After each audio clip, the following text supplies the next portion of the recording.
എല്ലാവർക്കും എൻ്റെ പുതിയ വീഡിയോയിലേക്ക് സ്വാഗതം. ഇന്നത്തെ എൻ്റെ റെസിപ്പി മെഴുക്കുവരട്ടിയാണ്. ക്യാരറ്റ്, ഉരുളക്കിഴങ്ങ്, ബീൻസും കൂടെ ചേർത്തിട്ടുള്ളത്. ഇനി നമുക്ക് ഗ്യാസ് കത്തിക്കാം. ഒരു പാൻ അടുപ്പിലേക്ക് വെച്ച് കൊടുക്കാം. അതിനുശേഷം 2 ടേബിൾ സ്പൂൺ അളവിന് വെളിച്ചെണ്ണ ഒഴിച്ച് കൊടുക്കാം. വെളിച്ചെണ്ണ ഒന്ന് ചൂടായി വരുമ്പോഴത്തേക്ക് 1/2 ടീസ്പൂൺ കടുക് ഇട്ട് കൊടുക്കാം. കടുകെല്ലാം പൊട്ടി വരുമ്പോഴത്തേക്ക് ഒരു 4 കഷ്ണം വെളുത്തുള്ളി ഞാൻ ചതച്ച് വെച്ചിട്ടുണ്ടായിരുന്നു, അതിട്ട് കൊടുക്കാം. അതൊന്ന് ചെറുതായിട്ടൊന്ന് കളർ മാറി വരുമ്പോഴത്തേക്ക് നമുക്കിതിലേക്ക് ഒരു സവാള ഉള്ളിയാണ് ചേർത്ത് കൊടുക്കേണ്ടത്. സവാള ഉള്ളിയൊക്കെ ഞാൻ അരിഞ്ഞു വെച്ചിട്ടുണ്ടായിരുന്നു, അതങ്ങോട്ട് ചേർത്ത് കൊടുക്കാം. അത് ഒന്ന് ഇളക്കി കൊടുക്കാം. ചെറുതായിട്ടൊന്ന് വഴന്ന് കിട്ടിയാൽ മതിയേ.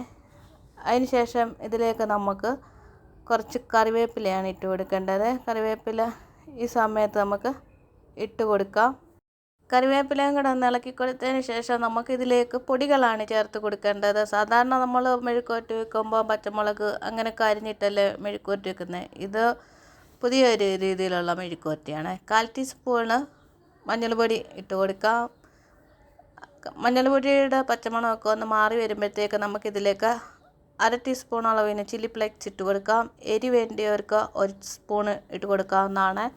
ഇനി 1/2 ടീസ്പൂണ് കുരുമുളക് പൊടി കൂടുതൽ വേണ്ടിയവർക്ക് ചേർത്ത് കൊടുക്കാവുന്നതാണ്. ഇനി ഒന്നും കൂടെ ഒന്ന് ഇളക്കി കൊടുത്തതിന് ശേഷം ഇതിലേക്ക് നമുക്ക് ആദ്യം തന്നെ ഞാൻ ഉരുളക്കിഴങ്ങാണ് ഇട്ട് കൊടുക്കുന്നത്. ഉരുളക്കിഴങ്ങൊക്കെ ചെത്തി കഴുകി അരിഞ്ഞെടുത്തിട്ടുള്ളതാണ്, അതങ്ങോട്ട് ഇട്ട് കൊടുക്കാം. അതിന് ശേഷം ഒരു ക്യാരറ്റ് ഇതുപോലെ ചെറുതായിട്ട് അരിഞ്ഞതാണ്, അതിട്ട് കൊടുക്കാം. ഇനി നമുക്ക് ബീൻസ് ഇട്ട് കൊടുക്കാം. ബീൻസ് ഇല്ലാത്തവർക്ക് അച്ചിങ്ങാപ്പയർ ഇട്ട് കൊടുക്കാവുന്നതാണ്.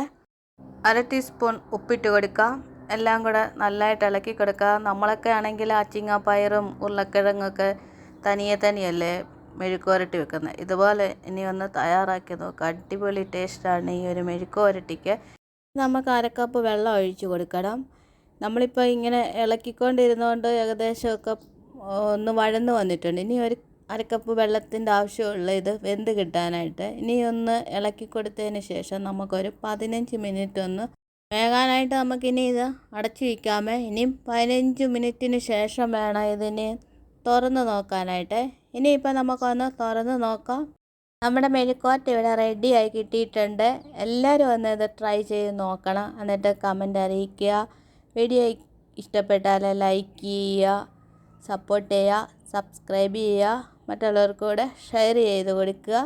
ഇനി നമുക്ക് പുതിയൊരു വീഡിയോയിൽ കാണാം.